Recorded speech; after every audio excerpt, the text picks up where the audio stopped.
വർഷങ്ങൾക്ക് മുമ്പ് ആരംഭിച്ച ഒരു പ്രസ്ഥാനം, ഒരു റേഡിയോ എന്ന് പറയുന്ന ഒരു മാധ്യമം ആരംഭിച്ചു. അത് ജനങ്ങൾക്ക് നേരെ, അവശത അനുഭവിക്കുന്നവർക്ക് നേരെ പിടിച്ചു. ഒരു കണ്ണാടി പോലെ കുറേയേറെ ആളുകൾക്ക് സഹായകരമായി. ഇപ്പോഴും എല്ലാ പ്രതിസന്ധികളും, കോവിഡിൻ്റെ കാലഘട്ടം ഉൾപ്പെടെ നീന്തിക്കടന്ന്, പ്രളയത്തിൻ്റെ കാലഘട്ടം ഉൾപ്പെടെ നീന്തിക്കടന്ന്, ഇപ്പോഴും എല്ലാവരുടെയും പ്രാർത്ഥനയും സഹായവും അനുഗ്രഹവും കൊണ്ട് എല്ലാവരുടെയും പ്രശംസ, തുടക്കത്തിൽ എതിർത്തവരുടെ പോലും പ്രശംസ, ഉദ്ദേശശുദ്ധി നല്ലതായതുകൊണ്ട് നേടി ഇവിടെ വരെ എത്തിച്ചേർന്നിരിക്കുകയാണ്.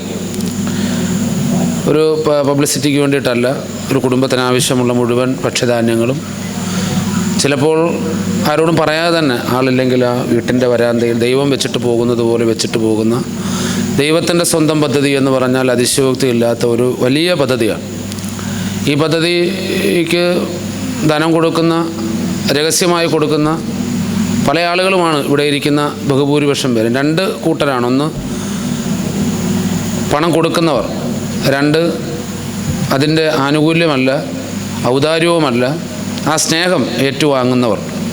ഇവർ രണ്ടുപേരാണ്. രണ്ടുപേരും തമ്മിലൊരു വ്യത്യാസമില്ല. അപ്പോൾ തീർച്ചയായിട്ടും ഈ ചടങ്ങ് ധന്യമാണ്.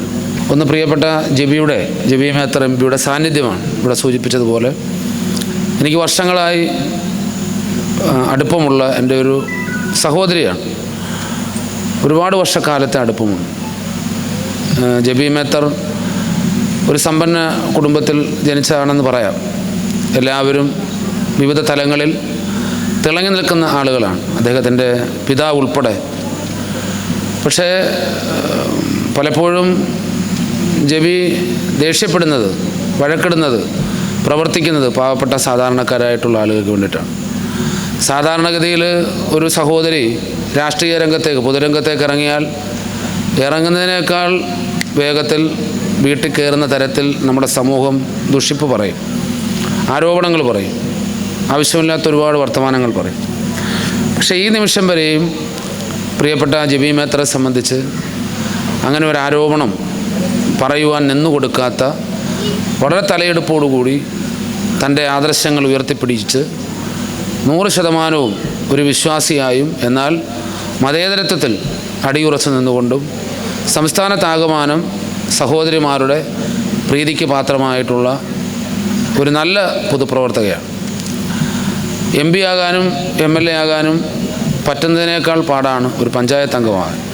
കാരണം നമ്മൾ മത്സരിക്കുമ്പോൾ നമ്മുടെ വാർഡിൽ നമ്മൾ 1ാം ക്ലാസ്സിൽ പഠിച്ച കാര്യം വരെ ചർച്ച ചെയ്യപ്പെടും. പക്ഷേ ജെബി 2 തവണയും നല്ല ഭൂരിപക്ഷത്തോടു കൂടി, 3 തവണയും നല്ല ഭൂരിപക്ഷത്തോടു കൂടി ജെബി സ്വന്തം വാർഡിൽ തിരഞ്ഞെടുക്കപ്പെട്ടു എന്നുള്ളതാണ് ഏറ്റവും വലിയ. ജെബിക്ക് ഇനി ഇപ്പോൾ MP ആയി നാളെ ഒരുപാട് അംഗീകാരങ്ങളൊക്കെ കിട്ടുമ്പോഴും അതിനേക്കാളൊക്കെ നിഴലിച്ച് നിൽക്കുന്നത്, മുൻപന്തി നിൽക്കുന്നത്, ജനിച്ച വാർഡിൽ 3 തവണ ജനപ്രതിനിധിയായി നാട്ടുകാർ വോട്ട് ചെയ്ത് ജയിപ്പിച്ചു എന്നുള്ളതാണ്. സംഘടനാ രംഗത്തും പരിണതപ്രജ്ഞയായ ഒരു വലിയ, ഒരുപാട് കാലത്തെ അനുഭവമുള്ള ഒരു സ്ത്രീ പ്രവർത്തിക്കുന്നത് പോലെയാണ് പ്രിയപ്പെട്ട ജെബി മേത്തർ പ്രവർത്തിക്കുന്നത്. കേരള രാഷ്ട്രീയത്തിൽ നേതൃത്വ രംഗത്തേക്ക് വനിതകളുടെ അഭാവമുണ്ട്. തലയെടുപ്പുള്ളവർ, സ്വഭാവശുദ്ധിയുള്ളവർ ഒക്കെ കുറഞ്ഞു വരുന്ന ഒരു കാലത്താണ് ജെബിയുടെ ഈ സംസ്ഥാന രാഷ്ട്രീയത്തിലേക്കുള്ള കടന്നുവരവ്.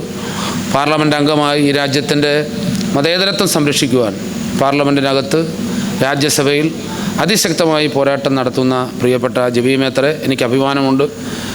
യൂത്ത് കോൺഗ്രസിൻ്റെ ഒരു സഹപ്രവർത്തകയായി ഞങ്ങളോടൊപ്പം പ്രവർത്തിച്ചു. കൃത്യമായും എഴുതി കണക്ക് കൂട്ടി തയ്യാറാക്കി, അങ്ങോട്ടുമില്ല ഇങ്ങോട്ടുമില്ലാത്തതുപോലെ വളരെ സൂക്ഷ്മമായി രാഷ്ട്രീയ പ്രവർത്തനം നടത്തുന്ന ഒരു സഹോദരിയാണ്. ജെബിയുടെ പ്രവർത്തനം മറ്റ് സഹോദരിമാർക്ക് മാതൃകയാക്കാവുന്നതാണ്. ആ സഹോദരിയെ നമ്മുടെ ഗ്രാമത്തിലേക്ക്, നമ്മുടെ ഈ നാട്ടിലേക്ക് കടന്നു വന്നിരിക്കുകയാണ്. നിങ്ങൾക്ക് ഓരോരുത്തർക്കും വേണ്ടി ഒരു സഹപ്രവർത്തകൻ, പഴയ ഒരു സഹപ്രവർത്തകൻ എന്നുള്ള നിലയിൽ, ഒരു സഹോദരൻ എന്നുള്ള നിലയിൽ ഒരിക്കൽ കൂടി ഹൃദ്യമായി സ്വാഗതം ചെയ്യുക. ബാക്കി ഇവിടെ ഇരിക്കുന്ന എല്ലാവരും നമ്മുടെ കുടുംബാംഗങ്ങളാണ്. മാസത്തിൽ 1 തവണയോ 2 തവണയൊക്കെ എല്ലാ പരിപാടികളിലും പങ്കെടുക്കുകയും വർത്തമാനം പറയുകയൊക്കെ ചെയ്യുന്നതാണ്. ആദരിക്കപ്പെടുന്ന 3 അധ്യാപികമാർ, ഇത്തവണയാണ് അധ്യാപികമാരായിട്ടുള്ള 3 പേരെയും തിരഞ്ഞെടുത്തത്. ഇപ്പോൾ ഈ പുരസ്കാരത്തിനൊരു പ്രത്യേകത, ഇനി ഈ പുരസ്കാരം കിട്ടിയതിൻ്റെ പേര് നിങ്ങൾക്ക് ഇനി ഒരുപാട് വേറെ പുരസ്കാരം കിട്ടാൻ സാധ്യതയുള്ള ഒരു പുരസ്കാരമാണ്. അത്രയേറെ ഹൃദയം കൊണ്ട് തരുന്ന ഒരു പുരസ്കാരമാണ്.